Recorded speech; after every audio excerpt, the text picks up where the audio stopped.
The day House Ashford tried to bury Alec, they made one mistake. They gave him a harbor.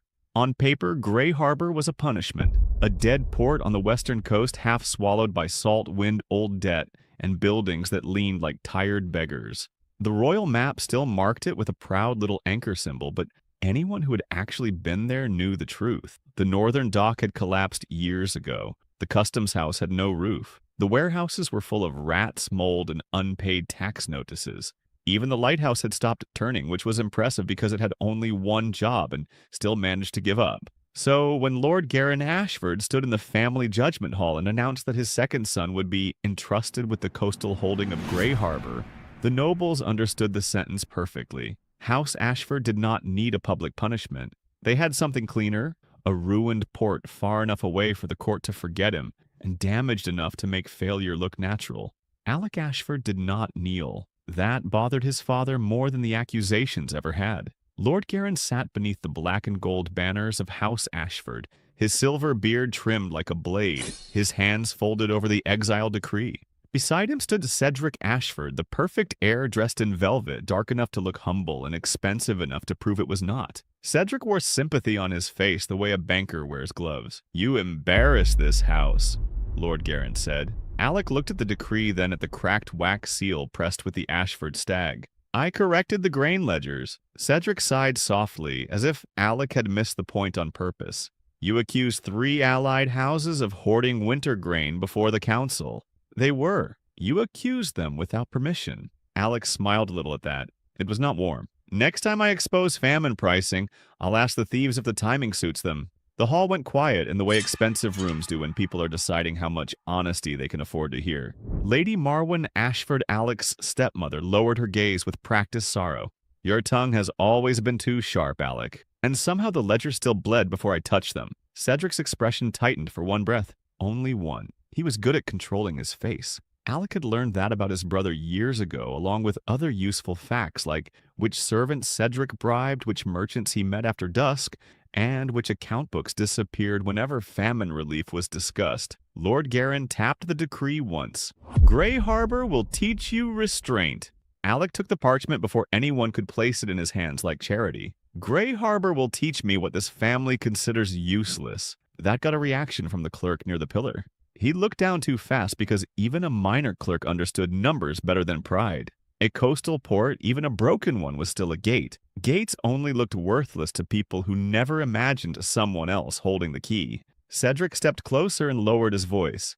"Take the punishment cleanly. If you behave, father may let you return after a year." Alec folded the exile decree slowly neatly until the wax cracked under his thumb. "Cedric," he said, "if I ever come back, it won't be because someone let me." By sunset, Alec left the Ashford estate in a carriage that had clearly been chosen by someone with a sense of humor and a low budget. One horse limped. The left wheel complained over every stone. His luggage was 1 trunk, 2 account books, a knife he had bought himself, and a purse containing 43 silver crowns. House Ashford had spent more money on Cedric's breakfast wine that morning. The escort captain looked embarrassed. Guilt would have made him apologize.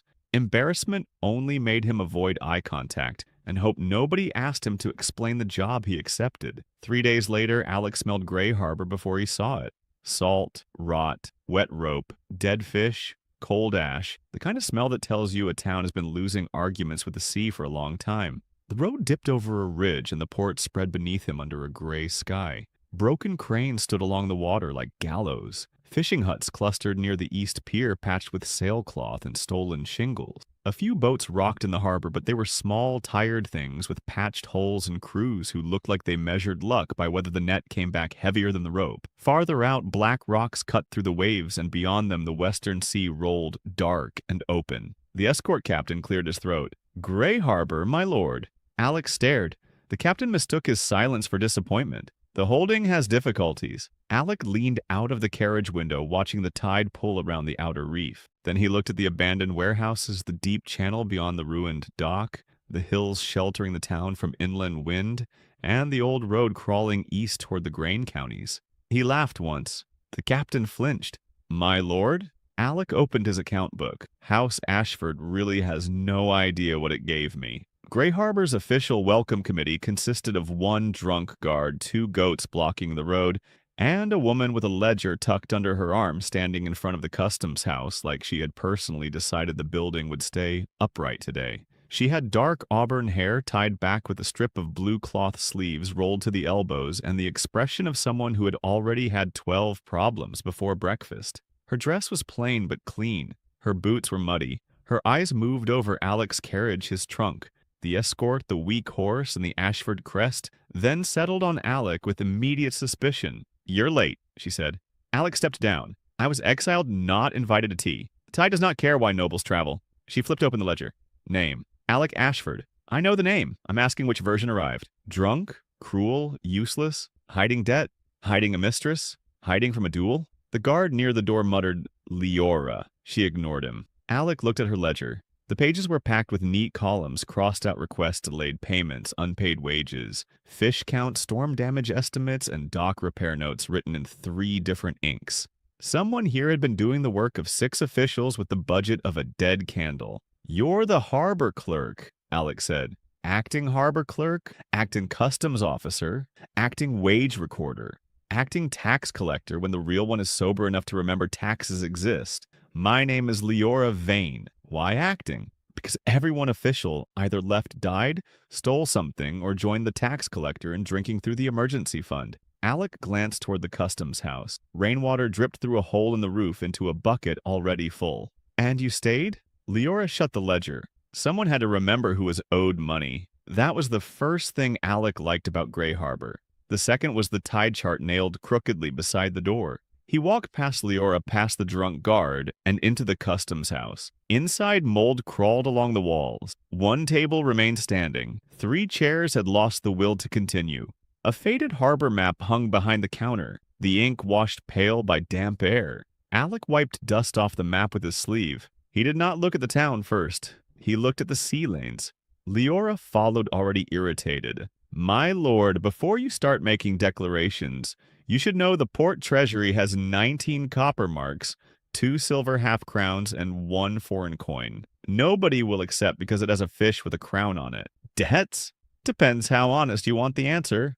The useful version. "Dock workers unpaid for 9 weeks. Lighthouse keepers unpaid for 12, which is why they left. Timber merchant refuses further credit. Salt warehouse roof collapsed. East Pier usable for fishing boats only. North Dock unsafe. Customs revenue down to almost nothing. The last 3 merchant ships avoided us because the harbor light is dead, and the Silver Ledger Guild tells captains we overcharge. Do we? We undercharge. That's part of the problem." Alec looked away from the map. Leora's mouth tightened. She expected him to argue like a noble, which meant confidently, loudly, and with no relationship to numbers. Instead, Alec pointed at the harbor chart. "The deep channel still holds?" She hesitated. "Yes. The western current passes close enough for storm-damaged ships to shelter here. If they trust the reef markers, they don't. The inland road still reaches the grain counties? Barely. The bridge at Ellsford needs repair. But carts still use it. When desperate." Alec turned back to the map. His voice changed, less sarcastic now, faster. "Then Greyharbor isn't dead. It's inconvenient." Leora stared at him. Hope had been beaten out of this town too many times for her to welcome that sentence. Her face said she had just heard a rich idiot call the drowning man moist, and was deciding whether violence counted as public service. Alec tapped the old map. "You have deep water shelter from western storms, access to grain roads, unused warehouse space, and workers with no better option. Your problem is trust. Captains don't trust your lights. Merchants don't trust your weights. Workers don't trust wages, and lenders don't trust your records." Leora was quiet for a second too long. Then she said, "And you can fix trust with 43 silver crowns and noble arrogance?" "Noble arrogance is expensive and usually defective." Alec looked through the broken window at the harbor. "We fix it with proof." The first proof arrived before supper wearing a stained coat and the smell of cheap spirits. Harbor tax collector.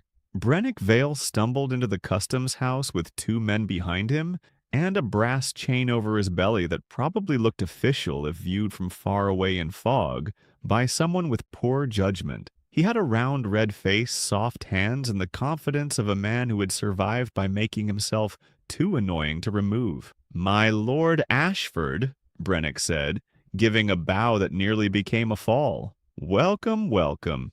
Greyharbor is honored. Naturally, all harbor revenues are processed through my office, so if you'll just sign a continuation order, I'll keep the burden away from your noble shoulders. Leora's fingers tightened around her ledger. Alec smiled. How considerate. Brennick brightened. Yes, well, Greyharbor has complex local traditions. I love traditions. Which one covers unpaid dock wages? The red in Brennick's face shifted.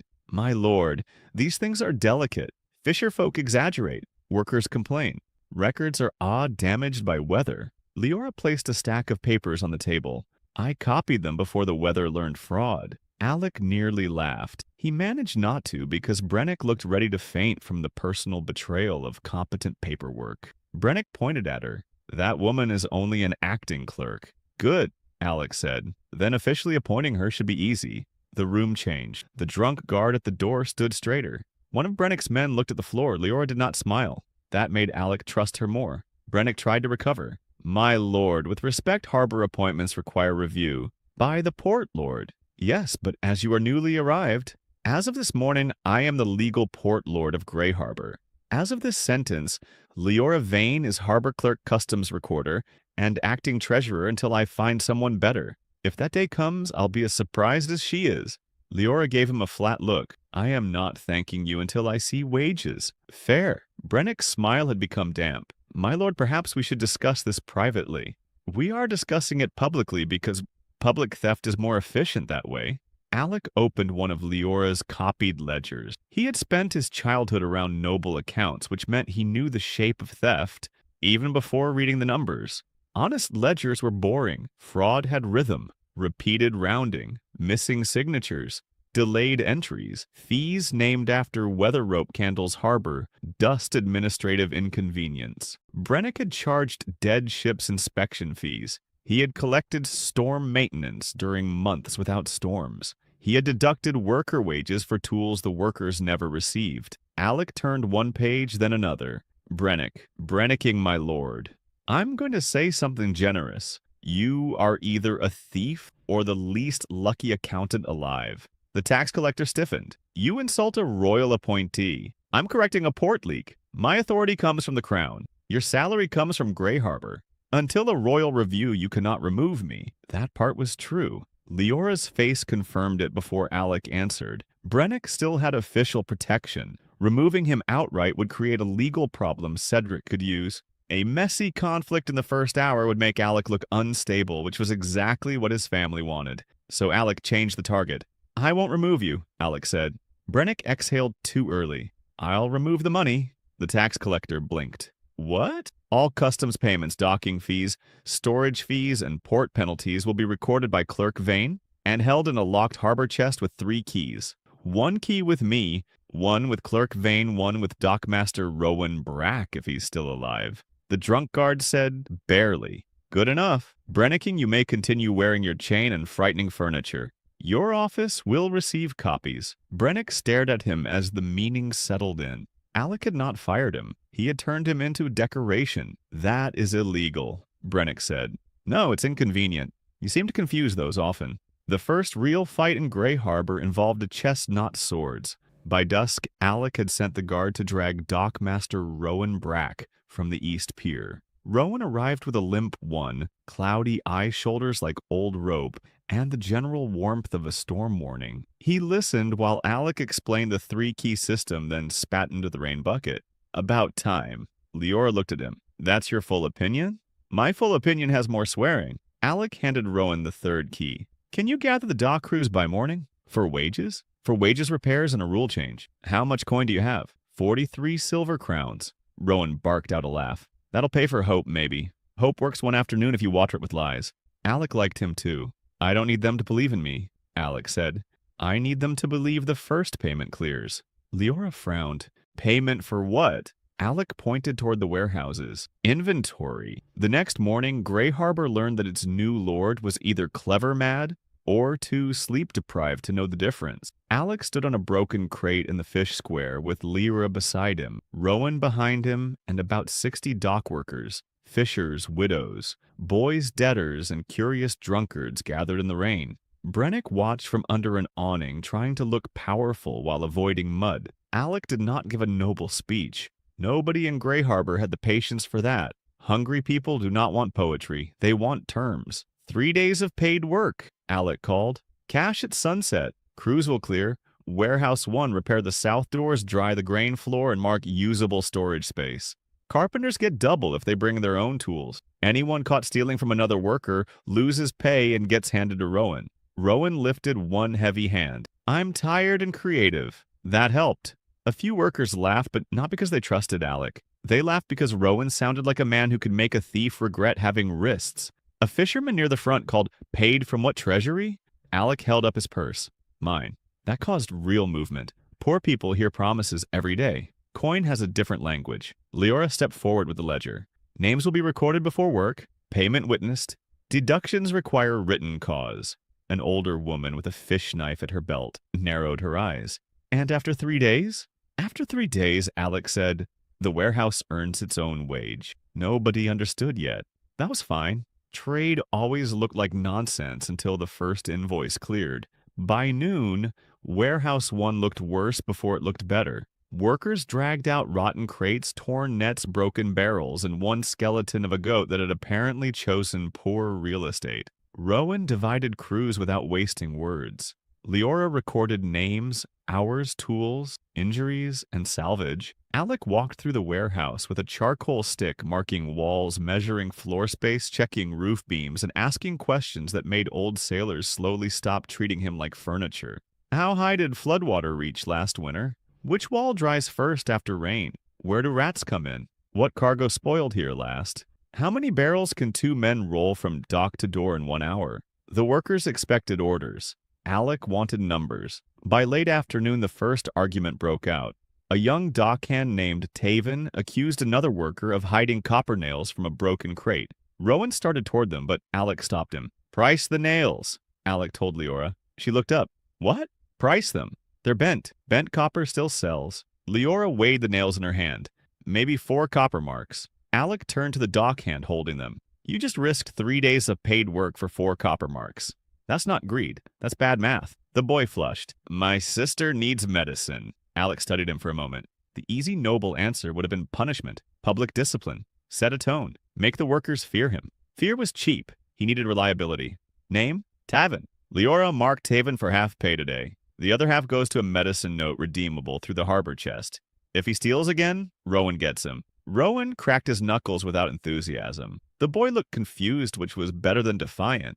Alec raised his voice so the warehouse heard. You steal from the work site, you steal from the wage pool. You bring me the problem before you steal, I may solve it. Make me chase you and I'll price the time. That one line did more for order than a beating would have. Workers understood time. They understood hunger. They understood a man who did not pretend desperation was the same thing as evil. Leora noticed. She said nothing, but that evening, when the first wage payments were made from Alec's purse and recorded under witness, she watched the workers touch the coins like they were checking if metal could lie. By the second day, word spread.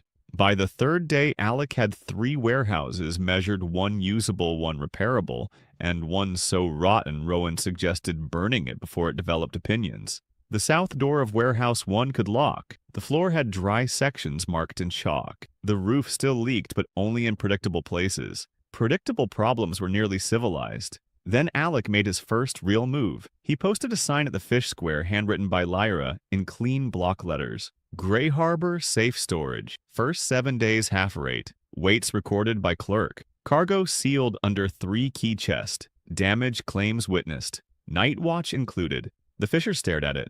A merchant's apprentice read it twice and ran. By evening, a grain factor from the inland road arrived with 2 carts and a face full of doubt. His name was Pell Orwin, and he worked for a trader who usually sent grain east by the longer road to avoid Greyharbor. One wheel on his cart had cracked near the ridge. Rain threatened the sacks. He needed dry storage for 2 nights. Brennick tried to intercept him first. Alec watched from the customs steps as the tax collector approached Pell with open arms and a smile that looked trained on drunk creditors. My dear man, all storage arrangements must pass through. Leora opened the warehouse door behind him. The grain factor saw the dry floor, the chalk-marked sections, the ledger table, the lockbox, and Rowan's dock crew standing watch with the expressions of men who had been paid recently and were interested in staying that way. Pell walked past Brennick. Small as it looked, the cart crossing Brennick's authority did more damage than any speech Alec could have given. Pell inspected the floorboards. Half rate? For 7 days, Alec said. After that normal rate. What's normal? Lower than the Eastern Road's spoilage cost. Higher than charity. Pell almost smiled. Merchants like a man better when he admits he wants profit. And if the grain spoils? Depends why. If our roof fails where we marked dry storage, Greyharbor pays a damage claim from the harbor chest. If your sacks were wet before arrival, you paid drying labor. Leora records condition now. Rowan witnesses. You sign. Pell looked at Leora. You keep the book? I keep the book. He relaxed slightly. That was interesting. He trusted her before Alec. Good. Alec did not need every coin to trust his name yet. He needed the system to trust itself. The grain was stored by lantern light. The first storage fee went into the harbor chest. Leora wrote it down. Rowan locked the warehouse. Alec held one key. Leora held one key. Rowan held one key. Brennick watched from the street, and for the first time since Alec arrived, the tax collector looked sober. The problem with earning your first honest coin is that dishonest men hear it hit the table. 2 days later, the Silver Ledger Guild answered. Their messenger arrived on a clean horse with polished saddle buckles and a rain cloak too fine for the road. He carried a sealed letter from Marcel Vere, regional director of the Silver Ledger Guild, the merchant monopoly that controlled most coastal storage lending and ship contracts in the western counties. Alec read the letter in the customs house, while Leora watched his face. The wording was polite, that made it worse. Marcel congratulated Lord Ashford on assuming his difficult post. Marcel expressed concern about irregular harbor practices. Marcel gently reminded him that Greyharbor's previous administration had signed a long-term coastal coordination agreement granting the Silver Ledger Guild priority rights over commercial storage docking, brokerage cargo insurance, and merchant dispute handling. Leora's jaw went tight. Brennick, Alec kept reading. The agreement required Greyharbor to direct all merchant storage through guild-approved factors. In exchange, the guild would provide commercial guidance, which sounded helpful until Alec reached the fee schedule. The guild took a cut from storage docking, weighing damage claims, contract witnessing, and cargo transfer. Greyharbor received almost nothing. Brennick had signed it 3 years ago, likely in exchange for a bribe and the continued privilege of breathing through expensive alcohol. Rowan spat toward the bucket and missed. Can they enforce it? Leora answered before Alec did. Legally? Maybe. Practically? If merchants fear losing guild credit, yes. Alec placed the letter on the table. The first real enemy had finally put his name in ink. Brennick was only a clogged drain. The Silver Ledger Guild was the pipe system. Pell Orwin, the grain factor, stood near the door, looking deeply uncomfortable. His stored grain was now involved in politics, which merchants hated almost as much as unpaid invoices. What happens if I keep my grain here? Pell asked. The guild may pressure your employer, Leora said. They can delay loans, Pell muttered. Raise wagon fees, refuse insurance. Alec looked at him. How much grain do you lose on the Eastern Road in wet season? Pell hesitated. 1 sack and 12, sometimes worse. How often do wheels break on the ridge route? Enough. And how much does the guild charge for storage at Fairmarch? Too much. Then your employer has 3 problems. Spoilage delay and guild fees. Pell looked cautious. And Greyharbor solves them? Not yet, Alec said. But the guild just told me exactly what to build. Leora stared at him. You read a threat letter and found a shopping list? Threat letters are just business plans written by frightened men. That line reached Rowan, who gave a rough little grunt that might have been approval. Alec spent the next hour with Pell, Leora, and the harbor map. He did not promise to destroy the guild. That would have been childish. He asked about cart routes, wet season losses, salt prices, grain demand in fishing villages, wagon repair costs, merchant credit terms, and how many small traders were angry enough to try something cheaper if they could blame necessity. By midnight, Alec had his first trade chain. Greyharbor would offer dry storage for inland grain, at a reduced introductory rate. Fishing crews would sell salted fish through the same warehouse instead of dumping catches to guild buyers at dawn prices. Grain carts returning inland would carry fish, salt, rope, and repaired tools instead of traveling empty. Every trip would earn both directions. Greyharbor would take a modest storage and weighing fee. Workers would be paid from warehouse revenue. Merchants would get lower spoilage. Fishers would get better prices. The guild would lose its easiest profit, forcing desperate people to sell at the worst possible moment. Leora read the numbers twice. This only works if we can preserve enough fish. Salt warehouse? Roof collapsed. Can we repair it? With timber we don't have. Alec looked at Rowan. Rowan said, Old North Dock has beams still good enough if we strip them. Would that make the dock worse? The dock is already an insult. Strip it. Leora made a note, then paused. If we strip the North Dock, bigger ships definitely can't berth there. Bigger ships already avoid us. We don't need a large dock first. We need cash flow. She looked at him differently then. A lot of nobles talking about rebuilding. Alec was choosing what to sacrifice first. That was rarer, also uglier. The North Dock had once been Greyharbor's pride. Taking beams from it would feel like cutting bone from a dead hero to splint a living child. Rowan understood that better than anyone. His face hardened, but he nodded. Fine, the dockmaster said. We'll strip the old bastard clean. The next morning, half of Greyharbor came to watch the North Dock come apart. Old sailors stood silently as workers removed the first beams. Some looked angry, some looked hurt. One elderly woman touched the railing before it was cut down like saying goodbye to someone stubborn. Alec did not interrupt. Ports had memory. Tear something old down without respect, and people remember the insult longer than the improvement. So he paid Rowan to mark the strongest beam and set it aside. Leora asked why. Alec said that one becomes the lintel over the new salt warehouse door. She wrote it down without comment. The salt warehouse repair took 4 days. During those 4 days, Brennick disappeared twice, returned once with a new bruise, and began sending letters east. The Silver Ledger messenger stayed at the only inn and asked too many questions. Pell Orwin's employer sent 2 more grain carts officially because of road damage, unofficially because cheaper storage has a way of making men brave in private. On the 5th day, the first batch of Greyharbor salted fish went into barrels. It was not glamorous. No choir sang over fish guts. Workers cursed brine-stung hands, and the entire street smelled like the sea had lost a fight. But by evening, Leora had recorded 8 barrels sealed under harbor mark bought at fair dock price, stored beside inland grain, and assigned to carts heading east. Alec stood in Warehouse 1, looking at the barrels, grain sacks, ledgers, and tired workers eating hot stew from a communal pot someone had set up near the door. Leora stood beside him. It's ugly. It's trade. It smells like a crime. Most profitable things do at first. She almost smiled. Almost. Then a boy ran in from the road soaked with rain and breathing hard. Ship! He shouted. There's a ship beyond the reef. The warehouse changed fast. Workers moved toward the door. Rowan grabbed his coat. Leora reached for the harbor chart. Alec was already walking. Outside, the sky had turned iron dark. Wind shoved rain sideways across the harbor. Far beyond the reef, a merchant vessel rolled hard in the waves. Its mainmast cracked its sail, torn loose like a broken wing. A distress flag snapped from the stern. Rowan swore. Deep draft carrack, foreign build. Leora squinted through the rain. If she tries the channel without light, she'll hit the south teeth. The lighthouse was dead. The reef markers were half-rotted. The harbor had shelter, but only if the ship trusted a path nobody had maintained in years. Alec watched the vessel drift closer. What cargo? He asked. Rowan gave him a look. You want to invoice a drowning ship? I want to know how hard they'll fight to save it. Rowan stared at the horizon. Sit slow. Heavy cargo. Maybe timber. Maybe iron. Maybe wine if the gods are drunk. Leora had gone pale. If it wrecks on the reef, cargo washes out, crew dies, and Greyharbor gets blamed for false shelter. And if we guide her in? Rowan laughed without humor. With what? Our dead lighthouse and 2 fishing lamps?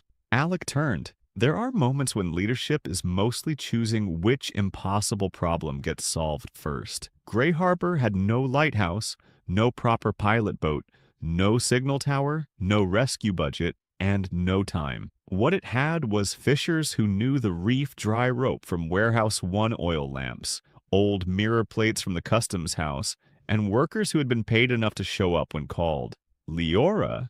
Alec said, "How many lamps can we gather in 10 minutes? Maybe 20. Rowan, who knows the channel best? Old Sella. She lost a husband to it and has hated the rocks personally for 30 years. Get her." Rowan was already moving. Alec pointed to the customs roof. "We put lamps in 3 lines. First line marks the safe bend. Second line marks the south teeth. Third line at the inner pier. Mirror plates behind them. Shield the flames from wind with fish barrels and canvas."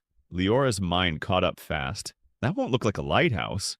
"It doesn't need to. It needs to look intentional. And if they don't understand?" Alec looked at the foreign ship fighting the dark. "Then we send someone close enough to explain." The fisher folk called Old Sella arrived wrapped in a black shawl, thin as a knife with white hair braided down her back, and a stare that could have curdled milk. "You're the Ashford boy," she said. "Alec, you're about to ask me to steer men through Widow Rocks in storm tide." "Yes." "You rich?" "No." "Good. Rich men ask stupidly." She took the harbor chart from Leora's spat on the floor and stabbed one finger at the reef line. 3 lamps won't do. Need 5 at the bend? 2 high, 3 low. If they follow even height, they die. Alec nodded once. Do it her way. That mattered. People noticed. He did not argue with expertise because it came from a woman in a wet shawl instead of an admiral school. The next 20 minutes turned Greyharbor into a moving picture of controlled panic. Workers dragged barrels into place. Fishers tied ropes. Children carried lamps. Leora assigned men by name and recorded borrowed equipment, even while rain soaked the ink. Rowan shouted from the pier until people obeyed, mostly to reduce the noise. Old Sella climbed onto a crate at the harbor mouth and screamed instructions at fishing boats like the sea owed her rent. Alec went with the pilot boat. Leora grabbed his sleeve. "You are the port lord." "That's why I'm going." "That is not a reason. That is a title." "If the first foreign ship in years wrecks while I watch from shore, Greyharbor stays dead." "And if you drown?" "Then Brennigan gets promoted by accident." "Don't allow that." She looked furious, which was more useful than afraid. Then she shoved a wrapped oilskin packet into his hand. "What's this?" "Harbor claim forms." Alec stared at her. "If you survive," she said, "make them sign before unloading." For 1 second, rain-fear politics in the broken harbor all became less miserable. Alec grinned. "Leora Vane, you may be the most romantic woman in Greyharbor. I will push you off this pier." After the forms, the pilot boat launched into black water with Alec, Old Sella, 2 fishers, and a lantern shielded under canvas. Waves slapped the hull hard enough to make the boat shudder.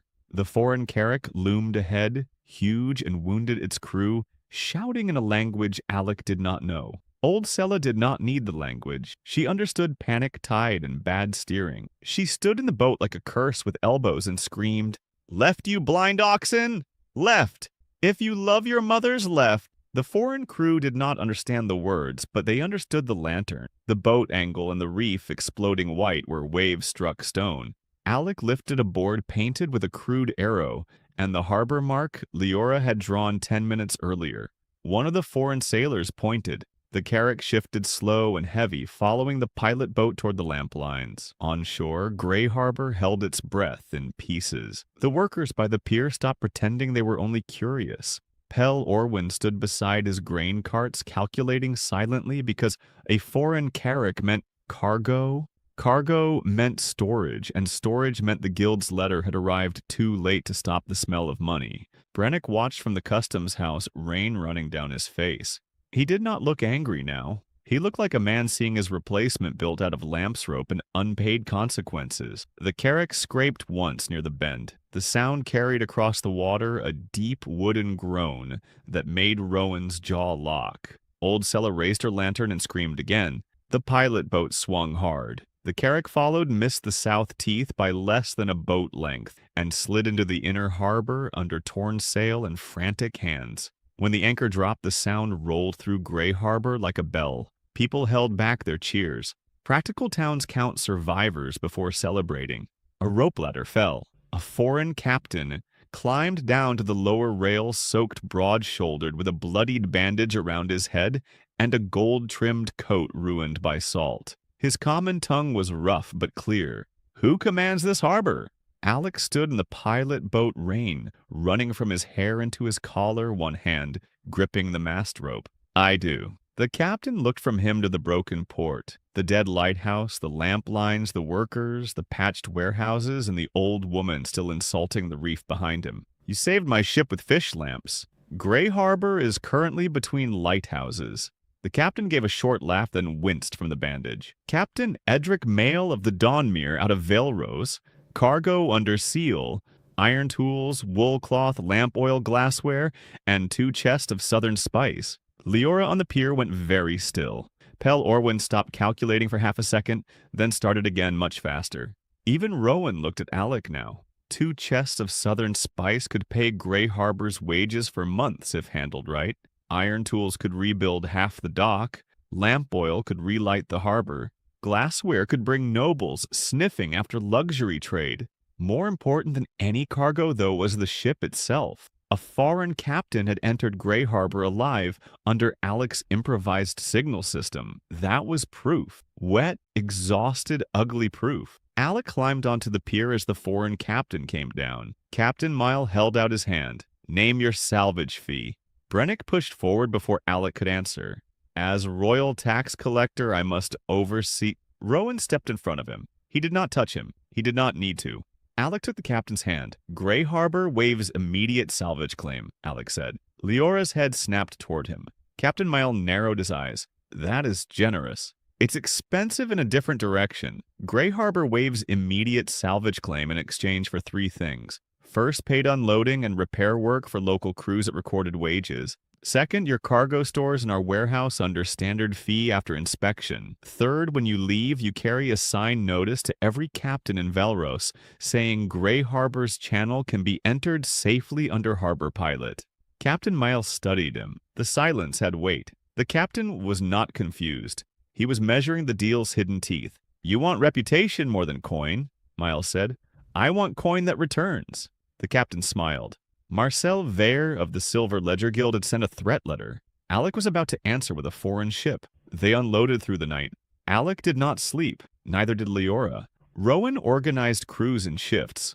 Old Sella accepted payment, insulted the captain's steering, and demanded lamp oil for the harbor, as if she had personally invented visibility. Captain Mael, to his credit, gave it. By dawn, Greyharbor looked different. It was still broken, still poor, and still one storm away from trouble, but the town no longer looked dead.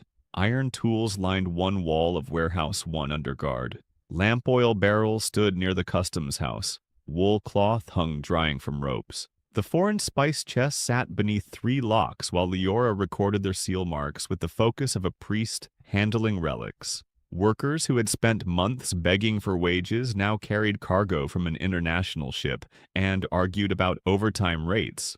Alec stood at the pier with Captain Mael as ship carpenters inspected the damaged mast. Your north dock is gone, Mael said. Being reincarnated as a salt warehouse? Your lighthouse is dead, recovering from neglect. Your channel is dangerous. Only to people who ignore Sella. The captain looked toward the old fisherwoman who was berating 2 sailors for coiling rope badly. Mael nodded. I have seen worse harbors with better flags. I've seen better flags with worse men. That made the captain laugh again. Then he lowered his voice. You know the guild will come. They already wrote. Writing is courtesy. They will come properly next. Alec looked at the Dawnmere wounded, but safe in his harbor. Good. Mael watched him for a moment. You are either brave or young. I'm both, but I charge separately. By afternoon, the Silver Ledger messenger tried to send a bird east. Mira Saltwind caught it. She was 16 or maybe 19, depending on whether she was trying to buy ale, avoid taxes, or scare men twice her size. She had short black hair, quick hands, and boots made from mismatched leather. Alec found her sitting on the customs steps with the messenger's birdcage beside her and the expression of someone who had discovered entertainment for free. Leora looked exhausted. She's a smuggler. Mira pointed at herself. Scout, you run untaxed shellfish through the marsh. Fast shellfish. Alec looked at the bird. Why did you take it? Mira shrugged. Guildman paid the inn boy to send it quiet. Inn boy owes my cousin. My cousin owes me. Bird looked guilty. Leora rubbed her forehead. Alec opened the message. It was short and written in guild cipher, simple enough to annoy him. Ashford boy active. Foreign ship in harbor. Storage breach. Send director. Alec handed it to Leora. Her face hardened. Marcel Vere is coming himself. Good. You keep saying that when bad things happen. Bad things with names are easier to invoice. Mira leaned closer. Are you hiring? No. She started to stand. Alec continued. I'm paying for information by usefulness.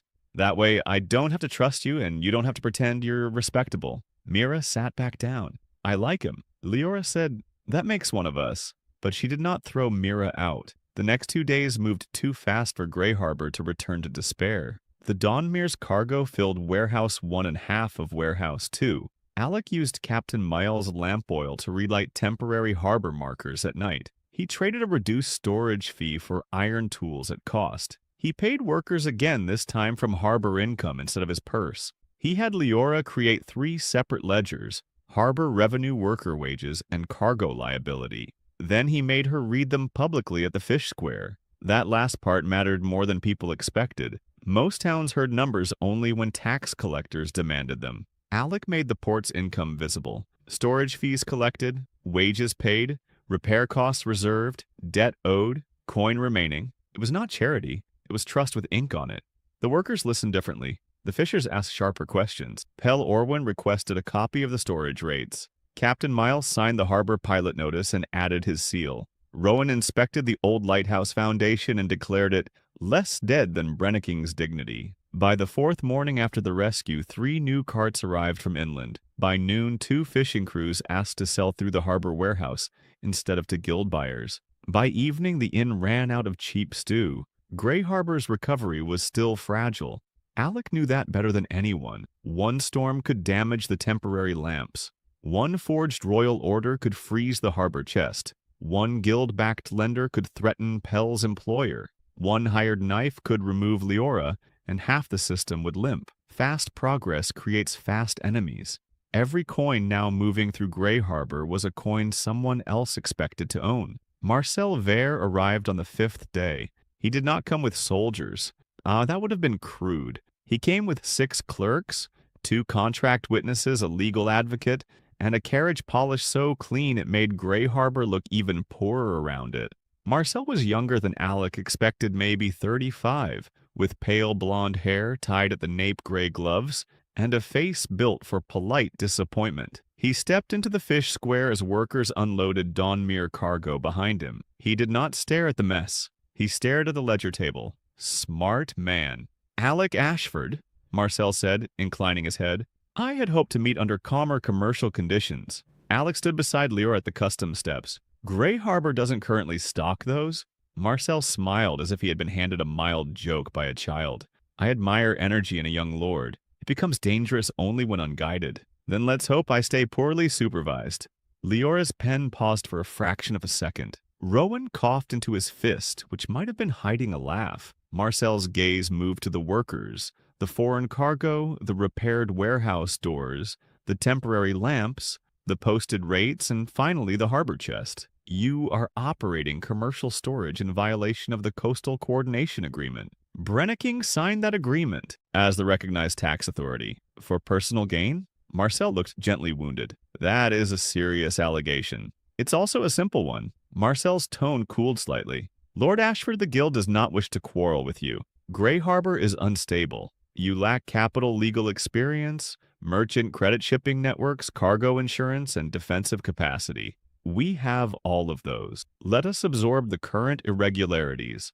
Honor some of your local wage commitments and place Greyharbor under proper commercial management. There it was, a buyout dressed as rescue. The workers nearby understood only parts of it, but they understood enough. Proper commercial management meant the old fees returning. It meant wages delayed. It meant Leora's ledgers replaced by guild papers nobody poor was allowed to question. Alec looked at Marcel's clerks. And me? Ashford blood is valuable. You would remain as local lord, of course. Ceremonial authority can be quite dignified when separated from administrative burden. Leora muttered, he wants you as a signboard. Alec said, I've seen signboards with better posture. Marcel ignored her. Refuse and the guild will be forced to notify every contracted merchant that Greyharbor storage lacks recognized insurance protection. Serious traders do not risk cargo where claims cannot be honored. Your foreign captain will leave. Your inland grain carts will return east. Your wage promises will collapse. and your workers who seem very fond of recent coin will become less forgiving. That was the first truly dangerous sentence spoken in Greyharbor since Alec arrived. Because Marcel was right. Alec had trust but not enough. He had proof but not network recognition. Merchants might like cheap storage, but if the guild threatened their credit and insurance, most would retreat. Workers might respect wages, but respect becomes anger when wages stop. Marcel did not need to burn Greyharbor. He only needed to make everyone afraid to use it. Alec looked at Leora. "Read today's harbor chest balance." She blinked. "Now." Leora opened the ledger. Her voice carried across the square. Opening balance, 19 copper marks, 2 silver half-crowns, 1 foreign coin. Current balance after storage fees, unloading fees, tool purchase, lamp oil allocation, warehouse repair, and wages paid through yesterday. 31 silver crowns, 7 copper marks plus pending Dawnmere storage fees due on departure. The workers shifted. Marcel's clerks began writing. Alec nodded. "Read worker wages owed. None overdue. Cargo damage claims. None filed. Storage disputes. None unresolved. Pilot incident. 1 foreign carrack guided safely through storm tide under emergency lampline. Captain signed notice pending departure."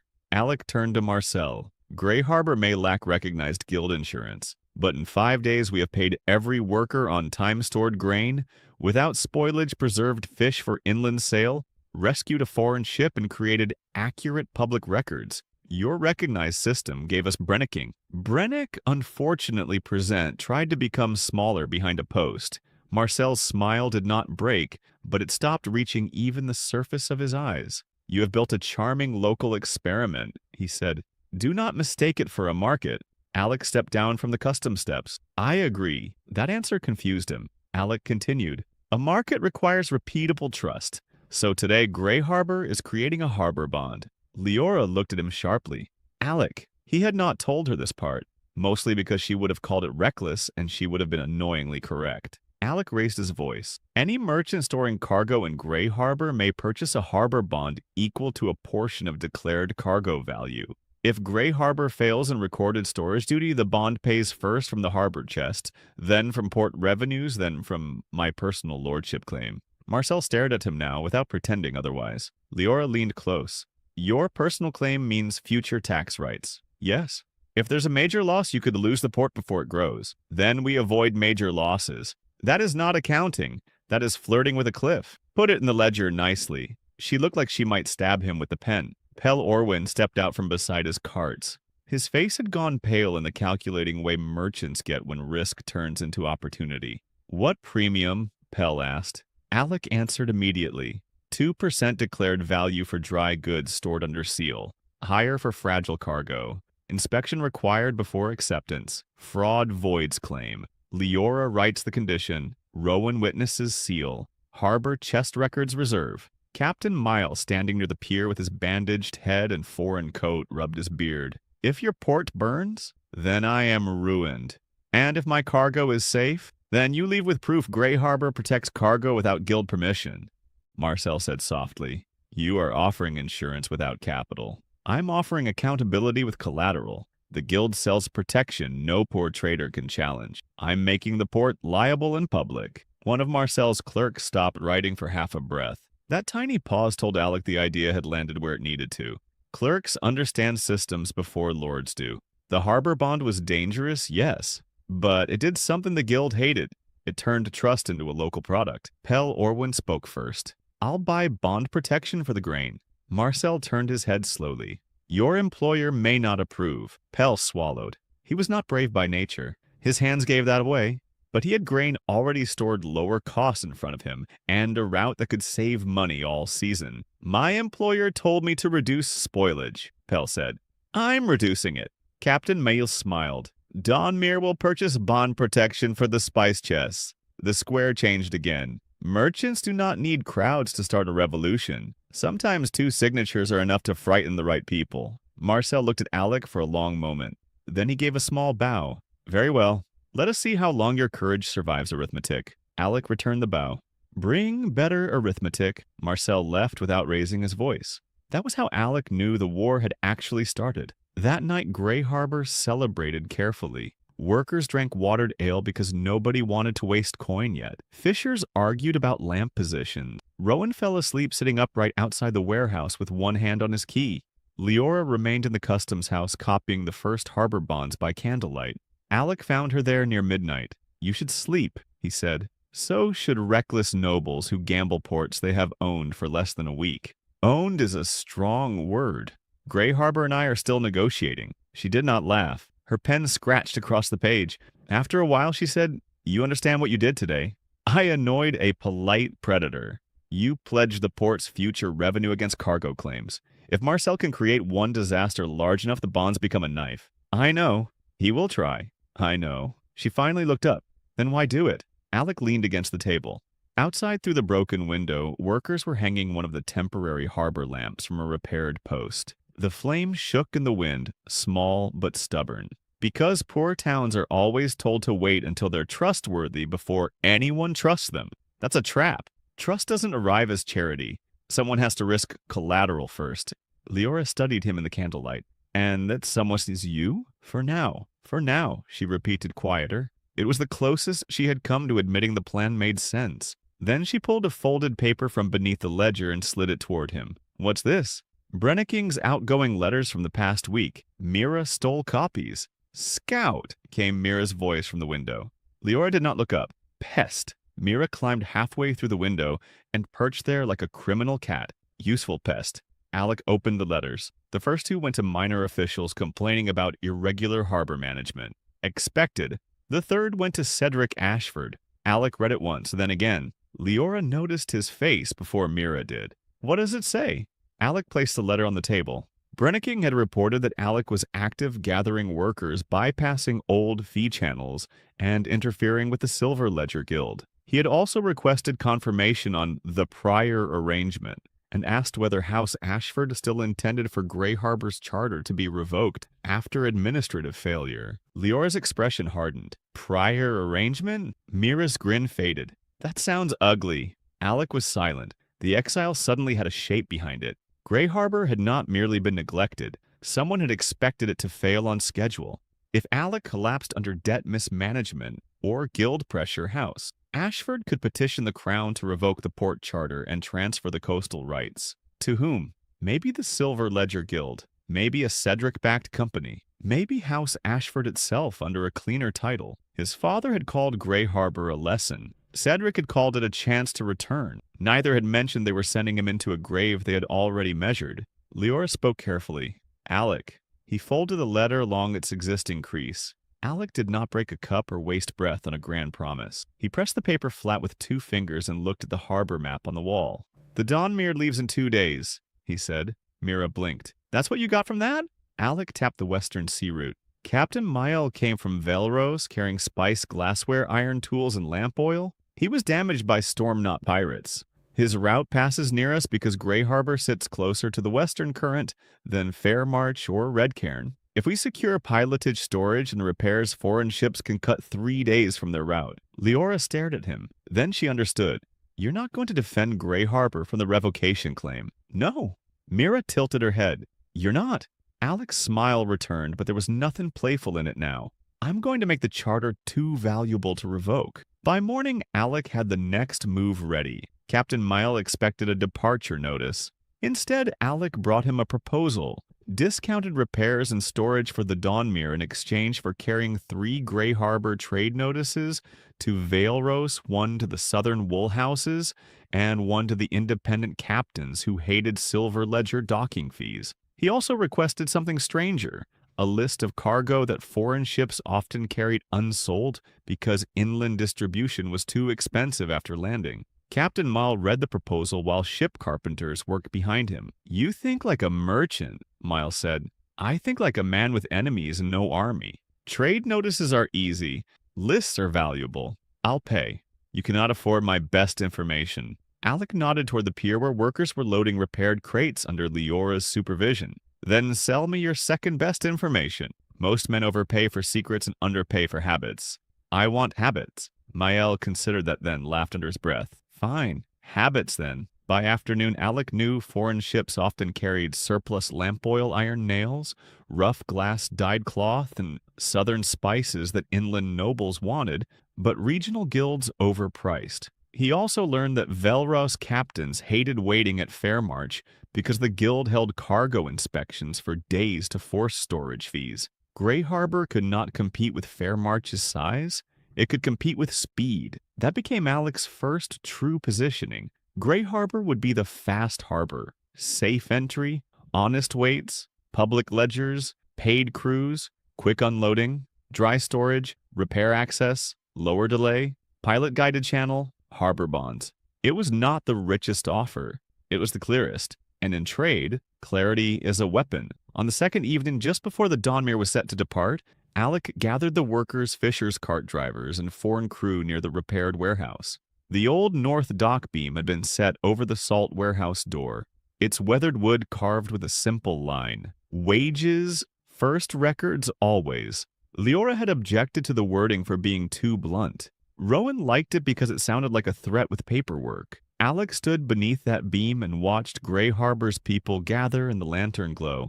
They did not look saved. Good. Saved people become passive in stories told by fools. These people looked tired, suspicious, hungry, and a little less willing to be cheated tomorrow. That was much stronger. He kept the speech short. Greyharbor was called worthless because the people taking from it could not imagine earning from it. That ends now. Workers get recorded wages. Merchants get recorded terms. Cargo gets inspected before claims. Pilots get paid for safe entry. The harbor chest is public. If I break that, throw me into the tide and charge viewing fees. A few laughs moved through the crowd, real ones rough around the edges. Alec looked toward the sea. The Dawnmere leaves at first light carrying notice that Greyharbor is open under pilot.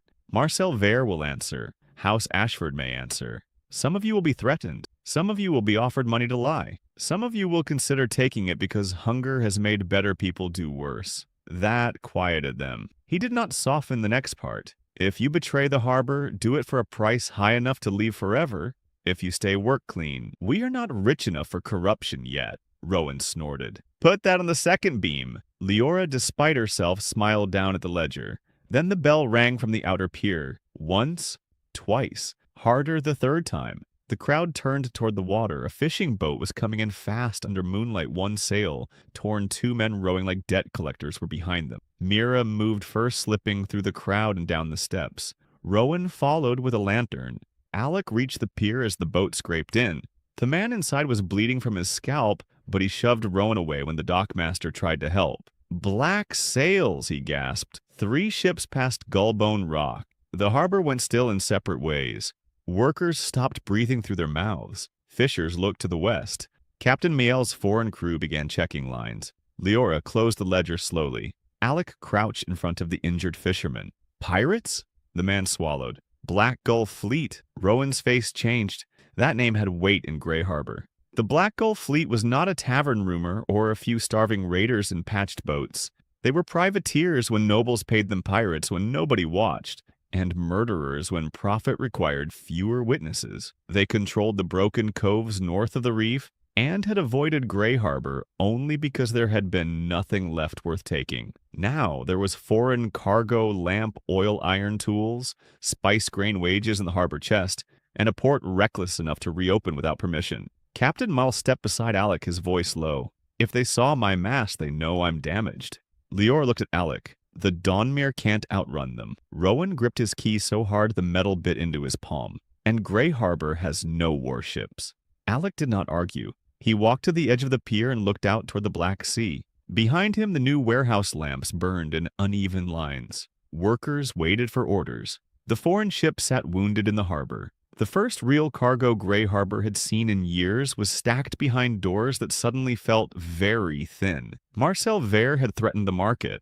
House Ashford had prepared the grave. But the sea had sent the first test before either of them could finish their paperwork. Alec turned to old Sella, who stood near the pier with her shawl pulled tight and her jaw set like stone. How well do the Blackgulls know our reef? She looked at the dark water, then at him. Not as well as they think. Alec's expression sharpened. Good, he said. Then tonight, Greyharbor sells them a very expensive mistake. Greyharbor had one damaged foreign ship, 3 warehouses full of cargo, a half-repaired harbor light, and a port lord who had been in charge for less than 2 weeks. The Black Gull fleet had 3 armed ships sliding toward the reef. Alec stood on the pier with rain dripping from his hair and watched the black sails crawl past Gullbone Rock. Behind him, dock workers clutched ropes. Fishers stared toward the water with the hard faces of people who had buried friends after bad tides. Captain Mail's wounded crew gathered near the Dawnmere, checking crossbows and rigging. Leora held the ledger against her chest because fear had arrived so quickly even she had forgotten where to put her hands. Rowan wanted the workers barricaded behind warehouse doors. Captain Mile wanted his men on the Dawnmere's rail. Leora wanted the spice chests moved inland before some pirate developed expensive taste. Old Sella wanted the harbor lamps killed so the Black Gulls would sail blind into the reef and make themselves part of the coastline. Alec listened, then asked, "How greedy are they?" Rowan turned slowly. "That is your concern. It decides whether they rush. They rush if they smell easy cargo. Good." Leora looked at him like patience had become painful. "Alec, we have spice lamp oil iron tools, grain wages in the harbor chest, and a foreign ship too damaged to flee." "I know. And your plan begins with making pirates want all of it more? If they hesitate, they scout. If they scout, they see how weak we are. If they rush, they follow the lights we choose." Old Sella's mouth twitched. On her, that was basically applause. "You want to move the lamps? I want them to think they found our